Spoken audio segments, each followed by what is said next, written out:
What's up? It's your boy Carcino here, and this is the truth behind the Ludacris and Shawnna beef. Oh my God. Ah, where do I want to go with this? This is something I've followed since its inception. Uh, it's just one of those situations that you're not. It was close to you, so you saw it, you heard it, all while it was transpiring, and I'm just happy at where it is and where we at now. Now, when Shawana and them came out, they used to perform out here and start doing the solo acts and was performing, tearing it up. Then I think they opened for they had like psychodrama and infamous syndicate, do or die, Twister. It was real concerts going on at that time. Intense. But it was when Junior Mafia came here back in like that Doug Banks when they did that show, and the Dan Ryan head, he had they brought Biggie and brought him to Chicago and everything, and they was like, we got Biggie Smalls bringing back the Dan Ryan head. So it was a big Junior Mafia, Biggie them concert. They opened up for them and got put on, and relatively, or what they call relativity, they signed Infamous Syndicate, and they had just lost Ruthless Records at that time. So with Easy E and everything, they was reaping off some of the success off that, but then they had lost Easy E, so it was like, okay, well that deal's gone. But we had the Ruthless Record distribution, so they were keeping that moving. So they were going with more hip hop, and they had Kanye coming in doing some work with No ID, helping them out with changing the game. Then that didn't work. But T Pain had believed in her a lot. Like he really believed in her talent and was like, this girl here, she got it. Like she got that it quality. And the Brat was the first person to really put me on to it, like really championed her that I seen. That I actually knew that Brat, her people and all of them, they were big JD and them, they were really big up in her ability. And she reminded them of Brad, and that's what JD was saying. But anyhow, she ends up getting a deal after this was over with when that didn't blow with changing the game and everything else with No ID helping them out. And that album, believe me, if you guys ain't heard Changing the Game, that's their best album. That's the album there. That is a classic. It was so classic. It became a problem that they used the name.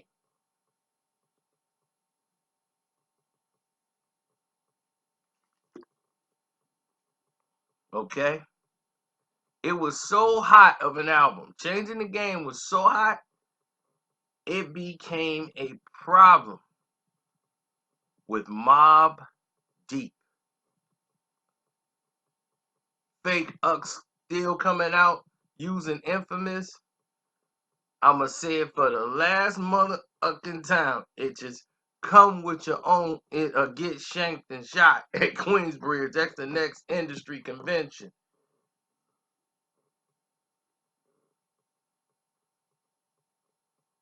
Now, Prodigy said that, and we'll go into that a while.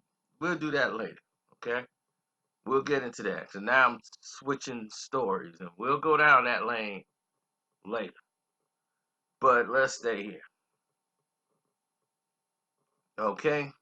Luda hears her, and T-Pain, and everybody was championing. Luda signs her to DDP, disturbing the peace.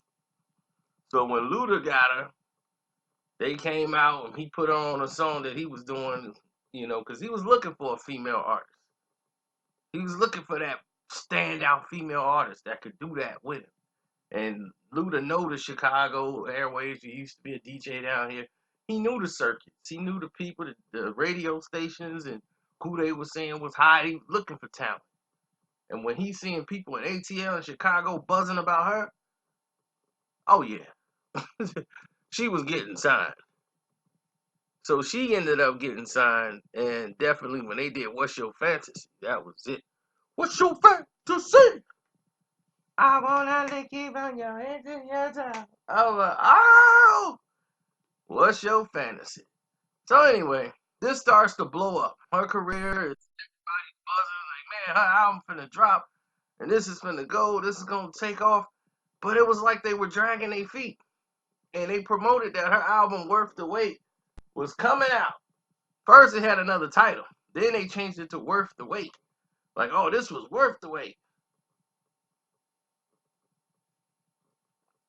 So here's this big debut album that was supposed to come out. It was pushed back 2 years because Def Jam talking about, well, we don't really got the money and I don't like all of the songs. I don't think this song is going to chart. We should try this song here. Why don't you just re-record this song? And, so they were struggling up there in the office to get the money. And that's part of the things people don't see. Because the head of the artist, when he owns a record company and he's an artist, they look at his career as the success for the label.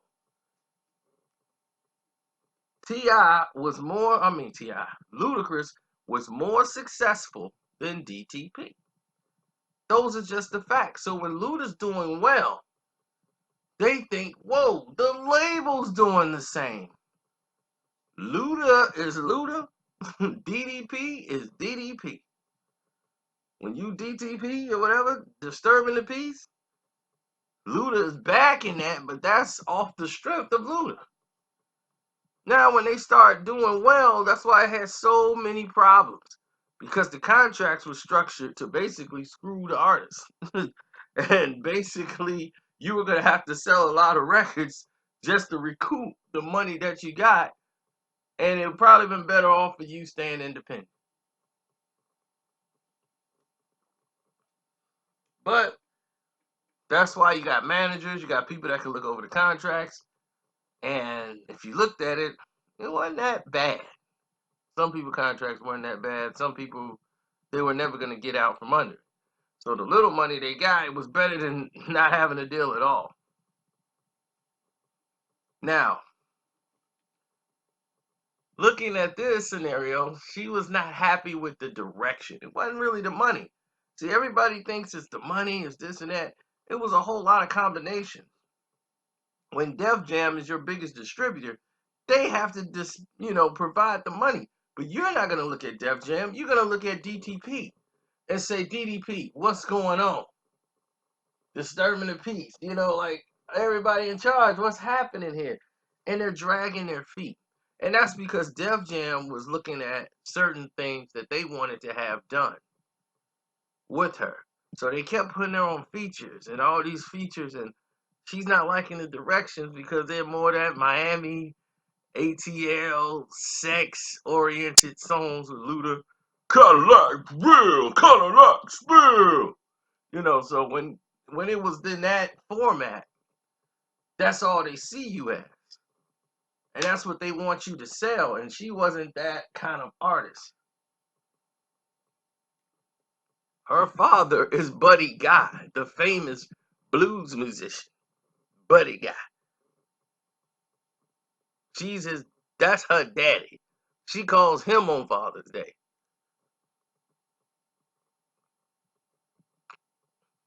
You know, she say daddy. You know, so y'all gotta understand, she comes from a musical background. She wants to be creative. She don't want to just sit there and make the same type of records over and over again.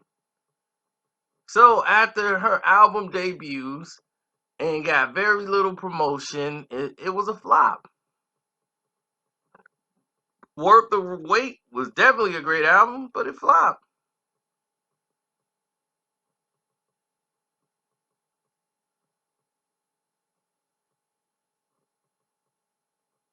It flopped.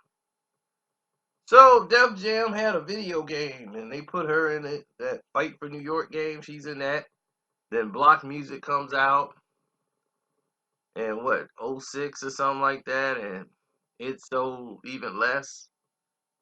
It sold like what, 250,000 copies or something like that.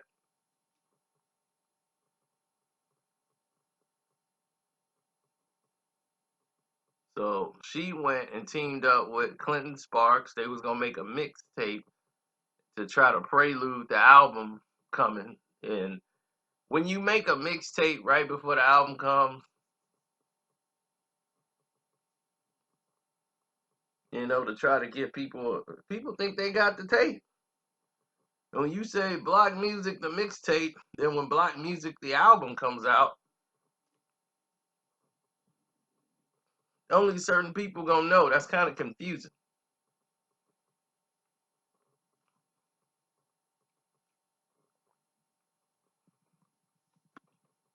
But anyhow, that didn't work out.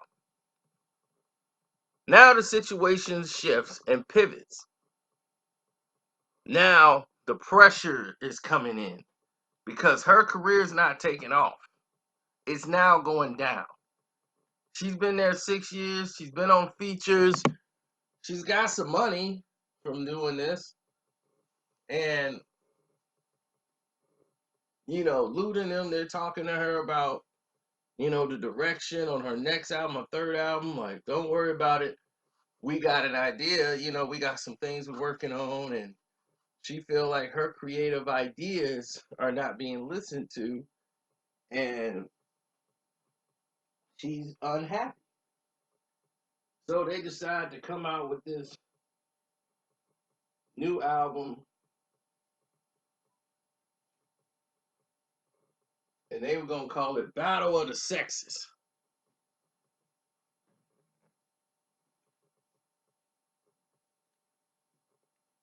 They say, "Oh, we got this new album. It's gonna be called Battle of the Sexes. Ludacris versus Shawnna. Put them on a song and let them go. That's all we need. This is gonna be great. Luda on one side, Shawnna on the other side. Niggas gonna be going at it on the album. All the songs. That's a good idea. Battle of the Sexes. She gonna be rapping for the women. Luda gonna be rapping for the men. Oh, it's going down." So they were all excited about the project, Battle of the Sexes project. And during the whole promotion, she just walked. She don't finish the album. She don't talk to Luda, nothing. She just 86 everybody.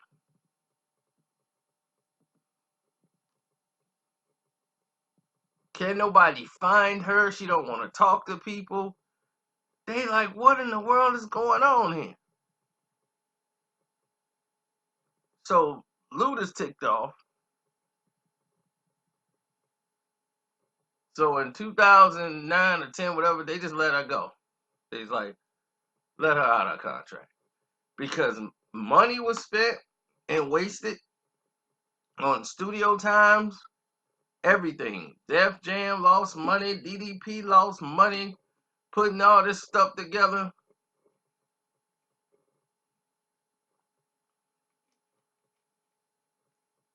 But her being unhappy was just a part of her leaving.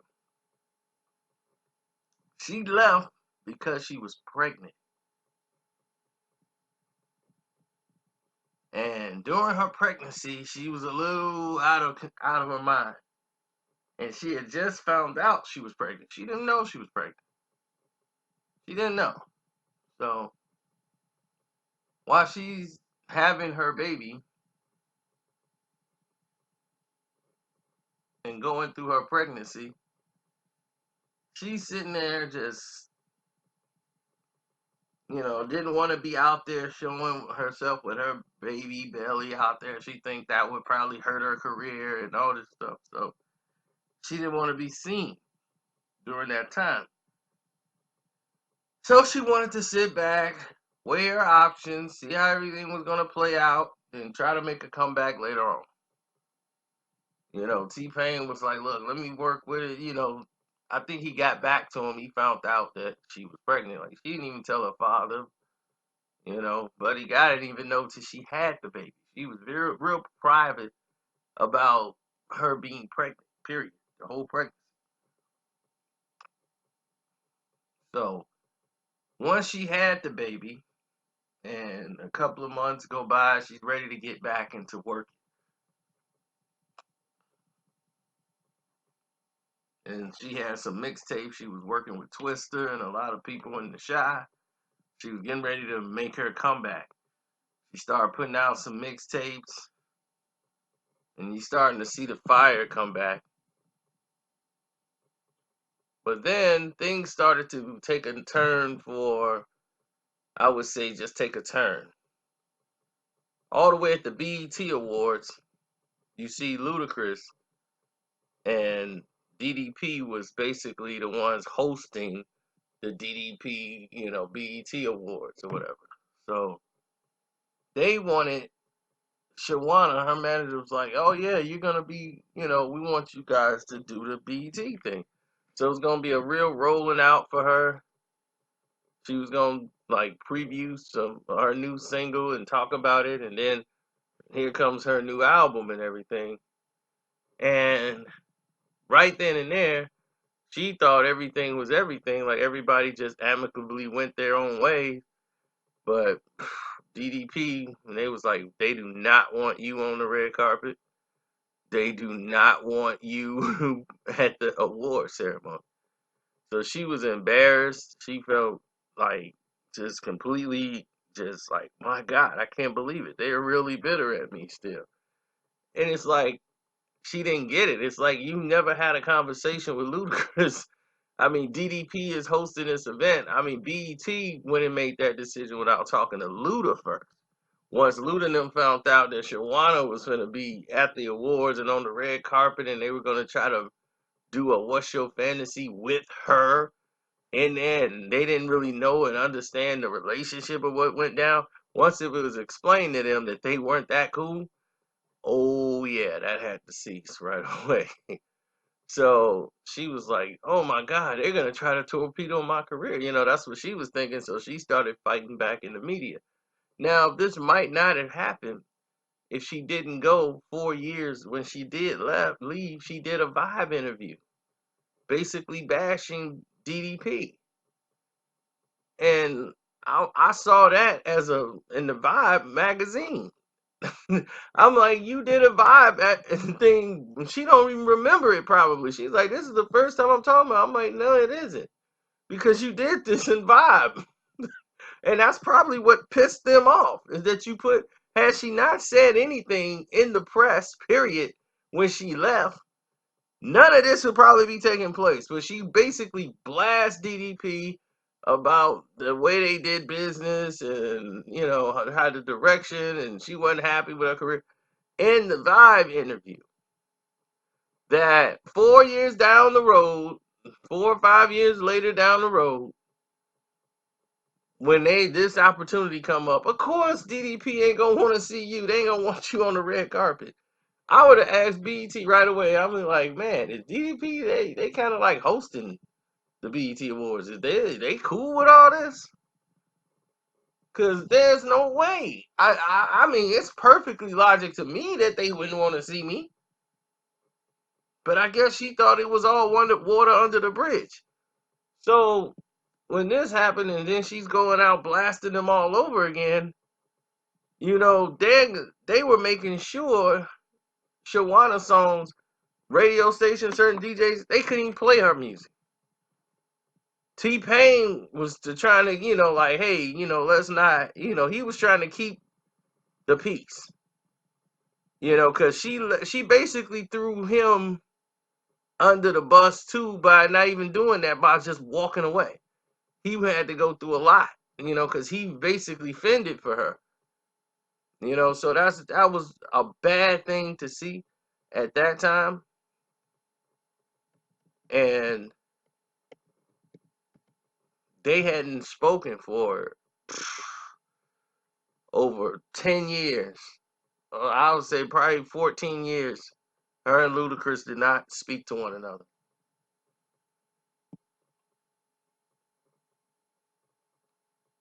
I mean, I wouldn't say it's that long. My math is off. I would say since the Battle of the Sexes, when they were working on that album, to about probably a month ago. Because now they beef is over. It appears that the beef is over.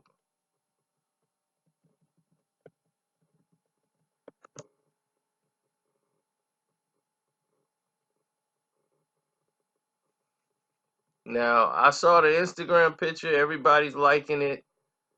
It's got Luda on there. It's got Shawnna on there. And it seemed like they are both linked at the hip, just like brother and sister all over again. And that was good to see. Because I think a conversation was the only thing missing out of this whole so-called beef or whatever. A conversation was the only thing that was missing. That sometimes some beefs and some disagreements, all of this stuff can be ended and all of this stuff can be fixed with a simple conversation. And sometimes people, but this is what other people got to realize too, is that certain people out here, they need their time to heal. Meaning that they're going to take their time to do things their way. Meaning that they're going to heal. When you apologize to somebody, don't expect them to be like, oh, okay, everything good. Now we going back. Just because you're in that state. Some people might take time for them for it to process. Or don't apologize with expecting to hear something that's satisfactory to you just because, like, look, I apologize. Well, somebody might still be a little salty about that. It might take them a little time to process it. So you did your part, but don't try to force it on them to feel a certain way just because you apologize. Give people their time.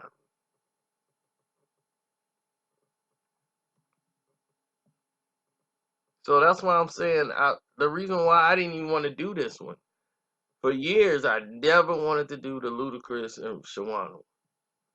Even when I did the film album, I almost did it when I did the film album.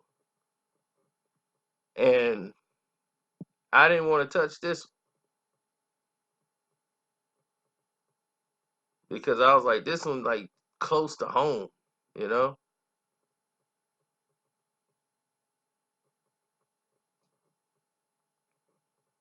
But man,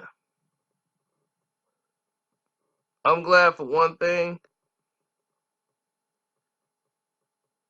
is the fact that these two can still get together and make something happen special if they choose to. If they just wanted to come out and do something together and make it special, make it hot, these two have the ability to do it. They're both ultra talented artists, and they can make it happen.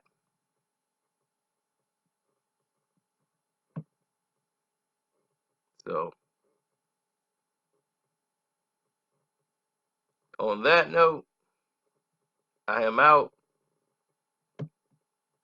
If you liked what you heard, please donate to the page. Click the link in the description box. Click the link right next to it in the super chat. You could donate, leave us a message. Or if you got Cash App, I'm Carcino on the Cash App. And don't forget to click one of these 4 boxes over here. We got the truth behind hip hop beefs in this corner. In this corner, we got another video. We got this video over there. You got another video over here. So you got a whole series of videos. Enjoy.